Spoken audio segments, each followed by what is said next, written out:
Welcome to this Higher English RUAE video in which we're going to look at how we analyse tone. As always, a quick reminder about what analysis questions will look like. They're either going to specify one or more techniques such as word choice or sentence structure, or in this case tone, or they're going to be a more sort of generic question asking you to comment on the writer's use of language. And if it says language, any language technique is fair game, so you could choose to talk about tone even if the question doesn't specify that. So the first question to think about is what is tone? And I think most of us have a general sense of understanding of that. It's to do with the attitude or the mood. It's very similar to what you might get in terms of atmosphere in a piece of fiction. And it also is quite closely tied to the idea of tone of voice. And that's probably how most of us understand what we mean by tone. But it's very important to be aware of the distinction between tone of voice and tone in writing, because it is possible for you deliberately as a speaker to alter your tone of voice and say something in a different way. Whereas what we're looking for is actually, as a writer, where the language they have used, the word choice, the sentence structure, the imagery, the repetition, and so on, where that has created a deliberate tone, where there is a natural way to read that piece of writing to convey what the writer's attitude is towards something. So we'll do a couple of quick exercises to kind of show you that distinction between tone of voice and tone in writing. Let's start by looking at tone of voice then. This is a simple exercise that you may indeed have done in the past in your English lessons or in a drama lesson. It's quite a common task. Just to look at a simple phrase, in this case good morning, and look at all the different ways in which you can alter your tone of voice to convey your attitude towards somebody. So if you were to say the words good morning like this, good morning, then you're creating an enthusiastic or positive tone. If you were to say good morning, then you're creating more of a melancholy, sad, or tired tone. If you were to say good morning, you might be suggesting a sense of disappointment or surprise, the slightly sarcastic way that somebody might say good morning to you if you were to arrive late to a lesson, that type of thing. The point is that those simple words, good morning, can be said in lots of different tones of voice, okay? And so when we're talking about tone in RUAE, that's not what we're looking for. We're not looking for tone of voice, we're looking for tone in writing, which leads me on to the next exercise. So here we have an extract, the first two stanzas, from a poem called A Poison Tree by William Blake. And I'll read it out. And as I'm reading it out, I just want you to think about what tone is being created by this writing. I was angry with my friend, I told my wrath did end. I was angry with my foe, I told it not, my wrath did grow. And I watered it in fears, night and morning with my tears, and I sunned it with smiles and with soft, deceitful wiles. So thinking about how I said that out, it's not just about the way in which I said it, the words themselves that William Blake has used almost force me to read it in a particular way. So have a think about what tone it was created there. Hopefully you came up with something along the lines of bitter or harsh, or maybe sinister or menacing or threatening or something like that. Certainly this is a critical tone. This is not a happy or enthusiastic or cheerful poem. Okay, now if you want to, as a little academic exercise, you could pause this video and try and read that poem out in an enthusiastic or happy way, but it's very hard to do, and the more you do it, the more sinister it actually sounds, because the words themselves are actually creating that tone. So let's have a look at how the words that he's using are actually creating that tone. So if we look at it, you'll see I've highlighted certain words and letters in red just to kind of make my point. So you've got the word choice there, both angry and wrath. Now, both of those words have connotations of hostility and aggression. Okay, what's more, those words are repeated. Okay, we have angry repeated twice and wrath repeated 3 times. So that further emphasizes the scale of the sort of sheer rage that he's feeling. And then we have in the second stanza there, the use of sibilants. I watered it with fears, night and morning with my tears, and I sunned it with smiles and with soft, deceitful wiles.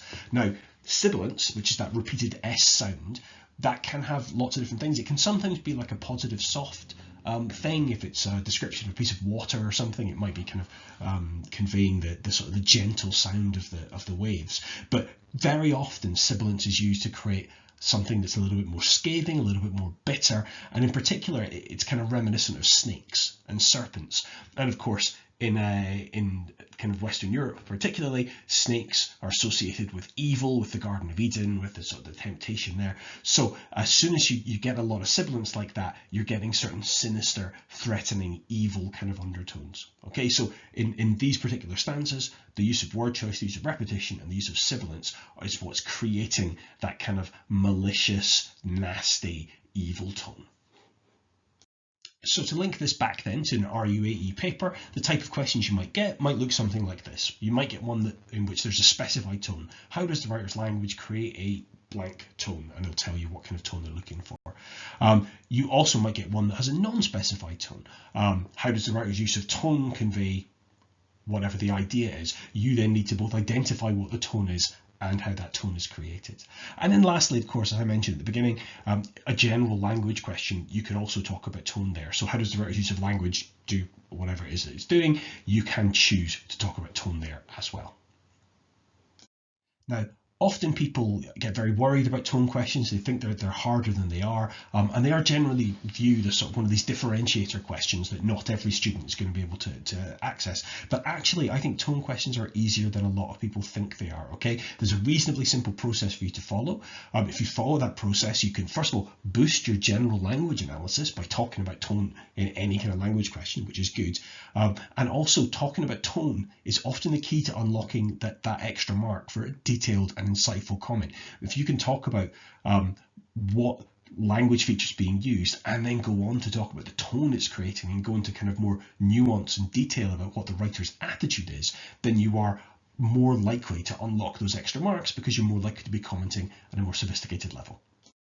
So it's a really, really simple process for you to go through here. If a tone has been identified in the question, for instance, how does the writer create a mocking tone, then you look for language features that match that mocking tone and then explain the effect of that. And of course, if the tone is not identified, you just insert the extra feature, the extra process at the beginning, identify the tone, and then look for the language features and then explain their effect.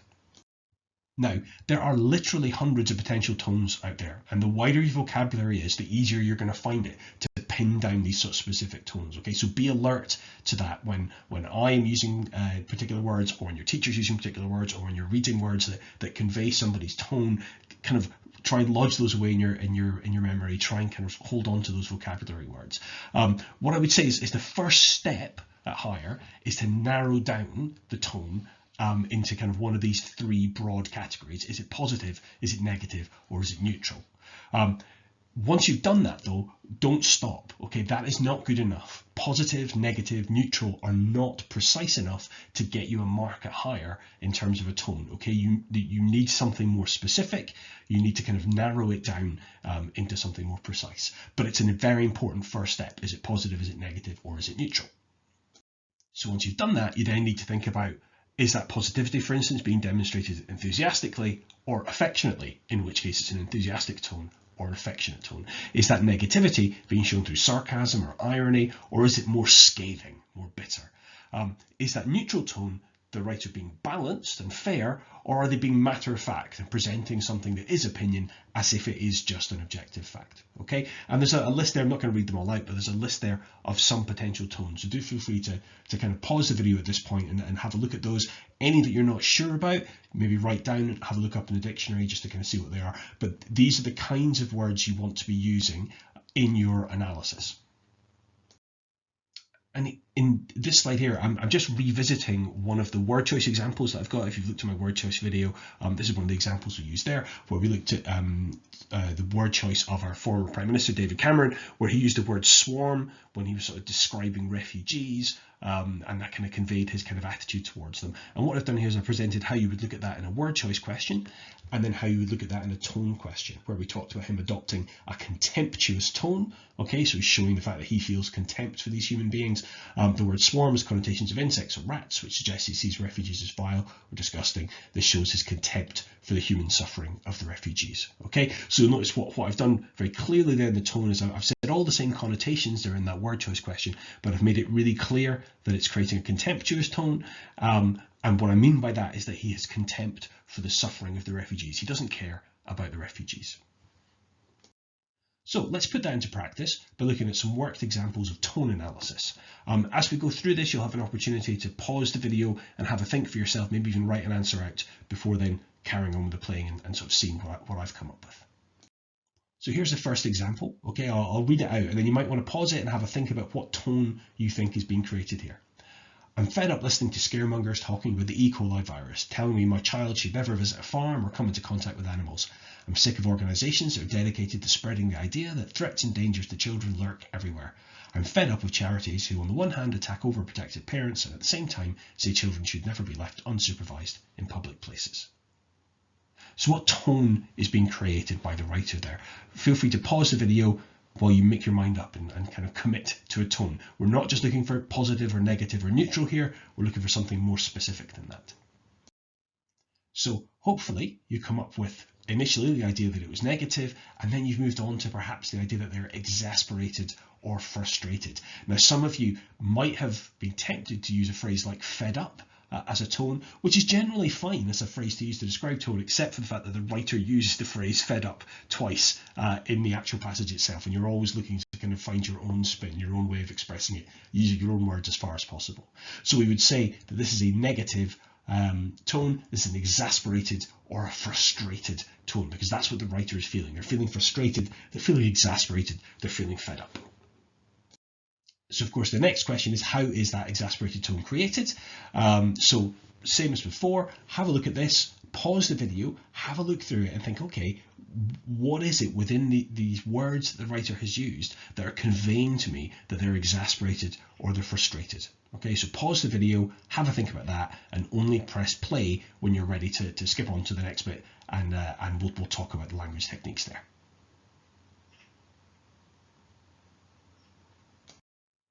So there are lots and lots of potential language features. I've identified some of them here. You might have picked up on something else as well. There's lots there.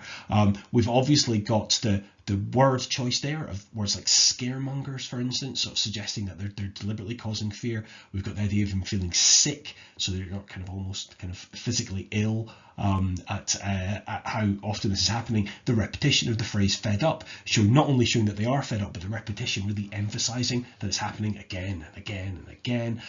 We've also got hyperbole, which if you've never encountered that word before is a fancy word for exaggeration. But the hyperbole there of threats and dangers to children lurk everywhere. Okay, and the writer is clearly being slightly ironic there. The writer does not believe that threats and dangers to children do lurk everywhere, but they are using the hyperbole to suggest that these organizations are overly worried and that they are panicking, and that if anything it's these organizations that are actually being hyperbolic. So the writer's hyperbole is conveying the hyperbole of the organizations, and all of these things together create this sense of exasperation, this sense of frustration. So here we've got another example. So once again I'll read it out and then pause the video, have a think about what tone you think is being created. Puppies, bless them. Their soft squishy faces, their big dewy eyes, their unique blend of unrelenting enthusiasm and sheer stupidity. So pause the video, have a think about what tone is being created there. And hopefully we came up with something positive, and in particular something kind of affectionate towards them. Now, people sometimes get a little confused with this example because they look at that last phrase, sheer stupidity, and they think that it's something much more critical, much more scathing that's being going on there. But if you look at it in the context of all the rest of what's being said there, then, you know, while it may not be the most complimentary thing to say about puppies, they're clearly not actually like mocking or criticizing puppies for not being the smartest creatures on the planet. There is something slightly indulgent towards the stupidity of puppies, and in the context of all of that, the idea of seeing things that are nice about them, and even feeling positive and indulgent towards the negative things about them, well that is very much part and parcel of feeling affection towards someone, feeling caring towards somebody. So that's why on the whole the tone is affectionate there. So as before, we then need to think about how is that affectionate tone created. So once again, pause the video here, have a look through the words that are there and think what language features are being used to create a sense of an affectionate tone. And again, there are multiple things you could have chosen to pick out here, but some of them include that short sentence, bless them, that kind of conveying that kind of affection there. You've got word choice there, soft, squishy, their big dewy eyes, And then you've also got the parallel structure there of you've got three sentences that all begin there, kind of listing off, kind of emphasizing all of their features, as well as the fact that each one of those examples of parallel structure has sort of two different aspects to it: soft and squishy, big and dewy, and then that unrelenting enthusiasm and sheer stupidity as well. We've got a final example here. Once again, I'll read it out, pause the video then, and have a think about what tone you think is being created here. Really? You decided to park there, across the driveway, blocking it completely, even though you could see the drive is occupied. By an ambulance, no less. Bravo, seriously, well done. So pause the video, have a think about what tone you think is created there. Hopefully you came up with something negative and you ended up on something like scathing or critical, something like that. If you have opted for sort of sarcastic or ironic, that's okay as well. That's part of it. I think the irony and the sarcasm is contributing to a wider sort of scathing or critical tone. If you did just fixate on the sarcasm or the irony, that's not wrong. It's just a slightly more narrow answer. So then again, we need to think about how is this scathing tone being created. So once again, pause the video, have a look through this, look at what are the techniques that are kind of being used to kind of create that tone. And once again, this is just a few of the possible examples you could pick out there. We've got a lot of minor sentences. Really? There? By an ambulance, no less? Bravo. Seriously, well done. Those are all minor sentences, right? So they're all kind of creating that sort of short, slightly scathing, almost incredulous kind of tone. We've got the use of questions. Really? Say park there. All those questions kind of cumulatively building up this sense of almost disbelief in how stupid this person has been. And then of course we have, as I mentioned before, the use of irony, which you might have called sarcasm.